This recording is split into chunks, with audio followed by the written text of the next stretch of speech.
حوتوی ڕابردوو هەوڵێکی سەرکەوتوانە بۆ تاقیکردنەوەی هوروژمی ئاگر لە سیستمی واڵای ئاسمان بۆ هەڵدانی موشک لە بیابانی یوتا بەڕێوە چوو. ناسا و کۆمپانیای فڕۆکەوانی نۆرتڕۆپ گرومەن سەرپەرشتی ئەو هەوڵیان کرد و ئەو زانیارانەی کۆکراونەتەوە یارمەتی ئەندازیاران دەدەن ئەو بەرزکەرەوانە لە داهاتوودا باشتر ساز بکەن بۆ ئەوەی ئاسمانگەران بۆ سەرمانگ و ئەولاتریش بنێرن. لەم هەفتەیەدا ئاژانسی ناسا باسی لە داهاتووی بەرنامەی ئارتمیسی کرد کە بەنیازە بۆ یەکەم جار لە نیم سەدەدا مرۆڤ بخاتەوە سەر ڕووی مانگ.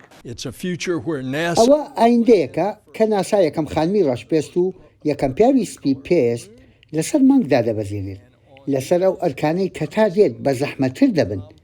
ئاسمانگەڕان لە قوڵایی واڵادا دەژین و کار دەکەن و پەرە بە زانست و تەکنەلۆژیا دەدەن کە یەکەم مرۆڤ بۆ مەریخ بنێرن. ئەو بەرنامەیە دەبێت یەکەم گەشتی گەورەی ناسا کە کەشتی نوێی واڵایی ناسراو بە ئۆریۆن لەسەر ڕووی خۆی هەڵدەگرێت. دوای گەلێک دواکەوتن و پاشەکشا ئاژانسەکە دەیەوێت ئەو کەشتیە بێ ئاسمانگەرە تا 28 مانگی بۆ واڵا بنێرێت و پێشەوەی بگەڕێتەوە بۆ سەرزەوی بە دەوری مانگدا بسوڕێتەوە. هەر لەم هەفتەیەدا هەواڵێکی دڵتەزین سەبارەت بە پێشەنجێکی واڵایی ئاسمان کۆچی دوایی کرد کە تەنها پێی خستۆتە سەر کەشتێکی چاسکراوی واڵایی نیچێل نیکۆلز لە بەرنامەی تەلەڤیزیۆنی ستار ترێکی ساڵانی 60ەکاندا بڵاو دەکرایەوە و زیاتر بە لیوە ئۆهۆرە ناسرا بوو. نیکۆلز بەهۆی ڕۆڵی دەستپێشخەری خۆی وەک ئەفسەرێکی واڵایی ڕەشپێست و پەیوەندی نێوان ڕەگەزەکان لەسەر تەلەڤیزیۆنی ئەمریکادا نیشان دەدات کە لەگەڵ هاوڕێکەی ویلیام شانتر بەردەوام بوو.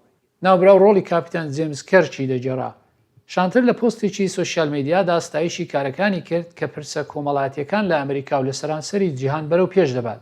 ئەو لە تەمەنی 89 ساڵیدا کۆچی دوایی کرد. ئەم هەفتەیە شوێنەیەکی نوێ لە تەلەسکۆپی واڵای جێمز وێبی ناسا باسی لەسەر کرا. کۆمەڵە ئەستێرەی کارتوێل دوای پێکدادانێکی خێرا دروست بوو کە نزیکەی 400 میلیۆن ساڵ لەمەوبەر ڕوویدا. ئەو ئاڵقانەی کە دەیبینن شەپۆلی دوای پێکدادانی نێوان ئەستێرەکانە و داخوات چ شێوازێک بۆ خۆیەوە دەگرن ئەوە وەک نهێنیەک دەمێنێتەوە. سەلاح پیرۆتی بۆ ئارش عەرەبەسەدی لە دەنجی ئەمریکا.